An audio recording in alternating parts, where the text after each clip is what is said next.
અમરેલી ખાંભાના ગીદરડી ગામે સિંહણ દ્વારા માલધારી યુવક પર હુમલો કરવામાં આવ્યો। ગીદરડી ગામના વસંતભાઈ ભાયાભાઈ કબારિયા નામના માલધારીને સિંહણે ઇજાગ્રસ્ત કર્યા હતા। પશુ ચરાવવા હતા ત્યારે સિંહણે માલધારી પર હુમલો કર્યો।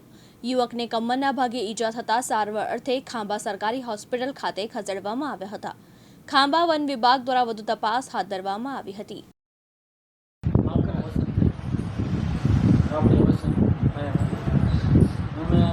माल साफ करना हमारे भाई घाटा मुकरा है हमसे हाली आती थी मैं हमारे आग में मेरा सीधी घड़ी के मैंने माल पकड़ लिया। माल तो एक बोझ था એટલે મને આવે ને બાસ્કો ભરી માથે બેહી ગયા માથે બેહી ગયા મારા દાદા છોકરો હતો એ આવ્યો ત્યાં મેં કીધું મેં કીધું સારું મોટું માલ કયા વિસ્તારમાં આપણે ગીદરડીનું સરાણ। राकेश प्रजापति, दिव्यांग न्यूज़, खांभा, अमरेली।